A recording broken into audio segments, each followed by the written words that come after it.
Hello, this is the Captain Paxo, welcoming you back to some more Mass Effect 3 multiplayer.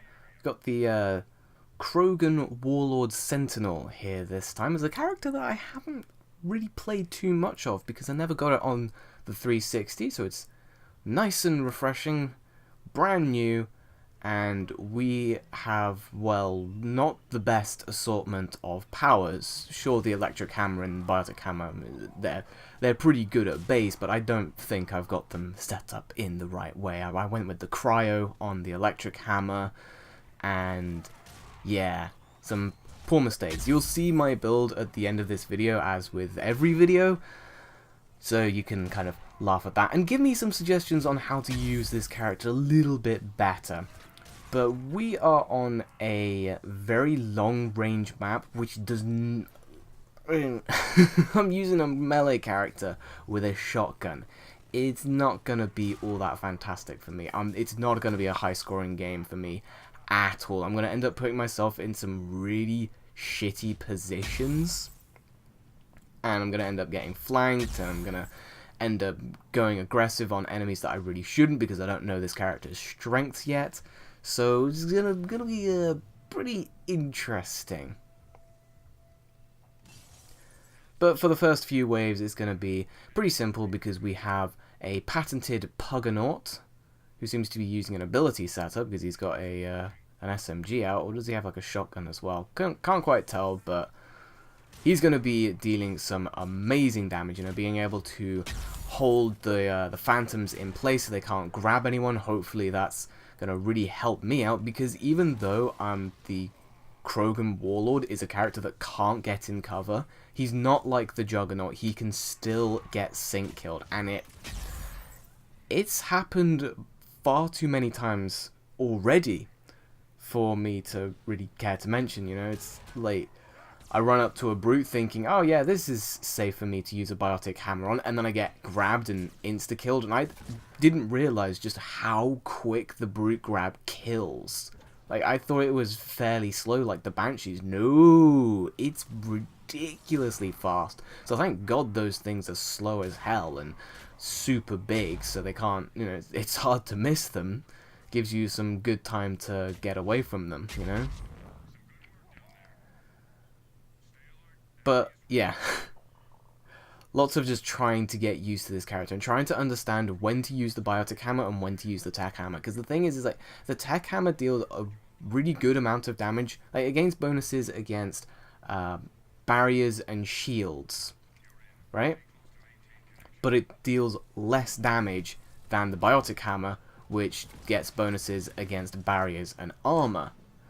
So I'm really not too sure which one to use over the other and when, because most of the time it just seems to be, yeah, just use the biotic hammer because it deals more damage.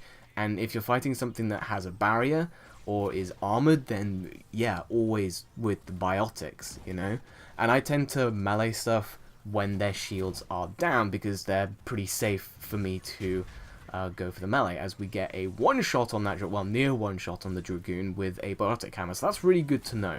This guy's getting down a lot, so maybe we'll be able to get a medic medal, because that's something that I'm trying to work towards, is getting those challenges, and they're a pain in the ass to try and do. And right now, this is not a particularly good spot for me, because with the Krogan, your general game plan is to try and get some melee kills, because if you get some consecutive melee kills, it kind of makes the screen flash like it is now. It's very very bright, very overexposed, and what that means is that my health will regenerate a lot faster than it did before, because Krogans have natural health recovery, or at least the Warlord does, and I believe it also increases all of your damage output. So you want to keep this rage going, but you have to melee kill enemies in order to get it going. And for some reason, I'm not sure if this is just because of how the hammer is, or if I'm not getting the consecutive kills quickly enough, or if there's some lag, or there's just something going on that I'm not aware of, where the hammer or the heavy melee just sometimes doesn't trigger the rage. And there's a turret. Going in on these turrets is a mistake for me, because as much as my hammer does deal crazy damage, it can't one-shot turrets. So there'll be a situation in a bit where I will run headfirst into a turret and go, you know, Krogan Warlord's pretty fucking tanky, my melee's insanely overpowered, yeah, I can one-shot a turret. Nope, not on gold. Maybe on bronze, but I've said it before, pretty much anything goes on bronze, you know. It's very, very easy to do well on bronze, but on gold it becomes a lot more difficult. But I'm still, as you can see, just tearing shop against all these smaller enemies. And I think that's where the Krogan Warlord excels, is just tearing shop against all the smaller enemies. Because, of course, once you get an enemy that can sync kill you, it becomes a hell of a lot more dangerous. You can't just go in and try and melee it, because there is a really good chance that it will just insta-kill you. So that's why I'm staying away from this Atlas, because it will one-shot me if I'm not careful. Thankfully, we had a teammate take care of that very quickly. So now we can just go back to meleeing the shit out of all of the lesser units. One thing that I'm kind of interested in, or rather, I think this was the general philosophy for the Reckoning characters, because the Reckoning characters are so much more powerful than any of the other characters in the game. You know, the Juggernaut and the Krogan are very, very powerful, or they're very tanky, I should say, along with the Alliance Infiltration Unit, you know, just with the, the defense matrix. The Talon Mercenary has the crazy, like, armor-piercing omnibow, so you have a ranged attack that has infinite ammo, essentially. You're just holding the melee button, you've got infinite ranged attack, which is pretty cool. The Awakened Collector has some ridiculous biotics, arguably more powerful than the N7 Adept, but they're a lot more difficult to set up. This is it, you know, run towards the turret, it's like, yeah, I can one-shot this turret. Oh, I didn't one-shot the turret. Oh, I'm dead. Yeah, not a good idea. Not a good idea at all, but it's okay, because we got a Juggernaut who can get us back up, because he's pretty tanky and the turret's gone. Oh dear. But yeah, my idea is that, like, the general philosophy for the Reckoning characters is that they were designed to be extremely powerful so that they could take on Platinum. Like, these are characters that are designed to be able to take on Platinum. That's my general idea of how they were designed, because, like I said, they just have some insane power to them. The Krogan Warlord, for example, has some crazy defense, like some really good shields, and then gets tech armor on top of that, which, if you don't know, if you go for maximum damage reduction, it reduces the damage taken by 50%. And then add that with rage, or, yeah, the way that I've built my fitness currently, I've gone all into like damage reduction, so I'm gaining another like 30% damage reduction when I get my full stack of rage, which, you know, it stacks up 3 times. So you get a few melee kills, you get the rage animation going, and then you do it again and then again. Get those 3 stacks, and then you're extremely tanky. And at that point, the only thing that can really kill you is a sync kill, you know.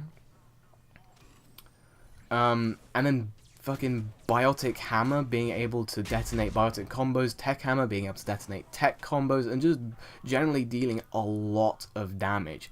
Very, very powerful character, right?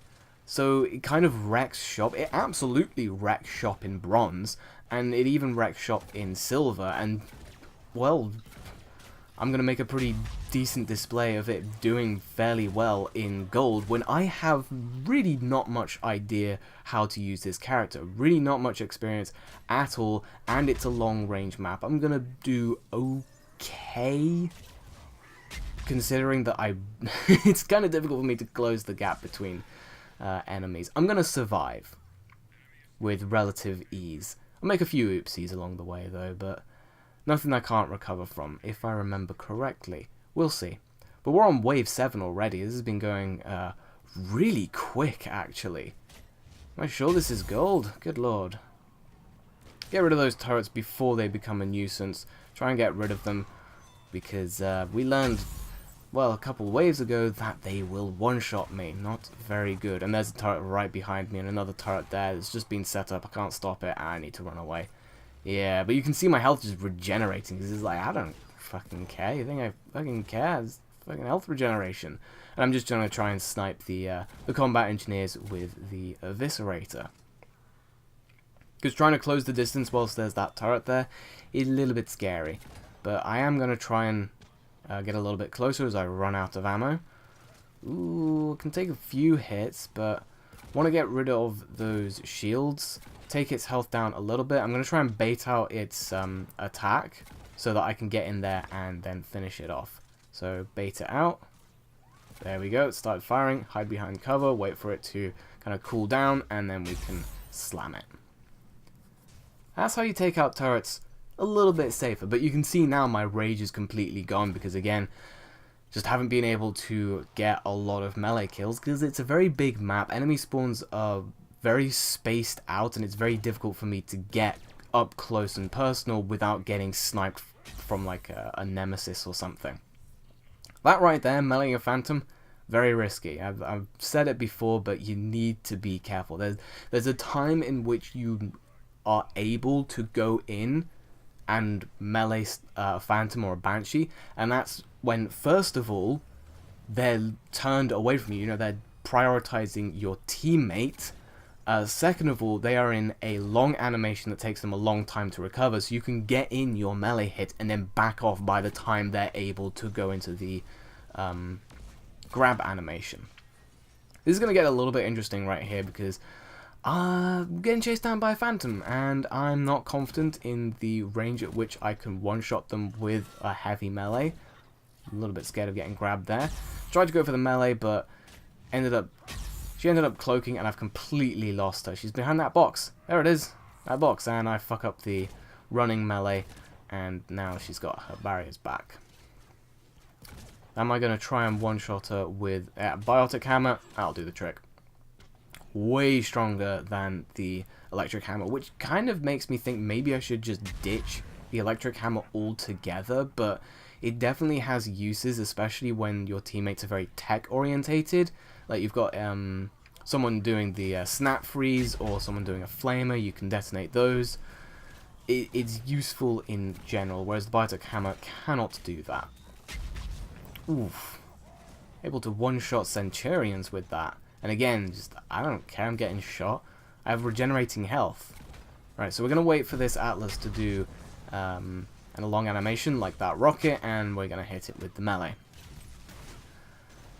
And as you can see, a little bit of unfamiliarity with the character, trying to go from one heavy melee straight into another. If you're wondering why I just ran straight into that exploding Atlas, it's because I realized there was a phantom behind me, and I don't want anything to do with getting sync killed by a phantom, you know. Would be a bad idea. Especially that late in the wave, it's a little bit embarrassing. Wave 9 though, and this has been going very, very smooth, extremely quick as well. This might actually be like sub 20 minutes for gold, which is ridiculous, but we do have a very powerful team setup, you know. Even though I'm not really doing a whole lot of work, I am clearing out a lot of lesser units, and being a distraction is always good, and throwing out a little bit of damage here and there. But I think the main people who are doing all of the work is the I think it's the human infiltrator who's got the Black Widow, you're seeing in the kill feed quite a lot, and also the Juggernaut, who's able to just get in there, do the heavy melee power drain sort of thing, and just murder everything with very little effort, whereas I'm kind of trying to space out enemies, put things in between me and long-range enemies, and it's a little bit interesting. I can get this Phantom, but I'm concerned for the turret that's on my right. Again, I could go for that Phantom, but concerned for the turret on my right. Is the turret still there? It might have gone away. I think it's gone away, yeah. Now, running around the map, looking for stuff to kill. Oh, this is embarrassing. get the combat engineer, and I'm thinking, you know, this is a Krogan Warlord's biotic hammer. Let's get rid of that shield. Oh, it didn't get rid of that shield. Excuse me? Oh dear. Oh no. Oh, that was frustrating. The giant fucking hammer just... Centurion's shield? No, not Centurion. Guardian's shield is just like, fuck your hammer. God damn. Very frustrating, and I almost get dicked right there. Rezzed right in front of a Phantom. Not good. And that heavy melee just... I'm not really sure how that interaction works exactly. Because there's sometimes where I'll get dragged stupidly far to reach an enemy, like with that Phantom. But other times I'll just stay in place even though the enemy's like right in front of me. So, not too sure how best to manipulate that. It's like something to do with the lock-on and you hitting the melee, so it drags you towards the person that you're trying to melee, so it puts you in range and all that sort of good stuff, you know? As my teammates go downstairs to try and start disabling these devices, I'm going to run some distractions, because I feel like if you can create space for the objectives, that's almost as good as doing the objectives. Just as long as someone is doing the objectives, creating space isn't necessarily a bad thing. Oh, that's scary.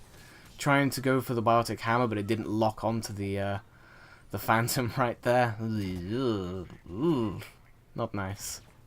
Can probably one-shot this Phantom with the biotic hammer.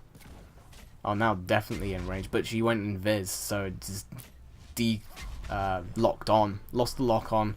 Can't really connect. Oh, this is bad. I've got my health regeneration, but I do not want to get grabbed.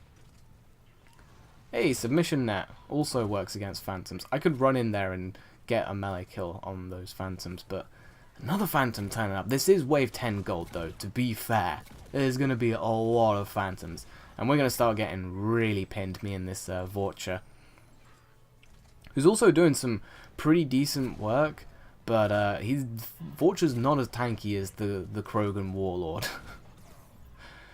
I get that first Phantom that was super low. I'm seeing that we're getting pressed on by 2 Atlases, and I think we need to get out of here. This dude's probably not going to make it. Yeah, he goes down.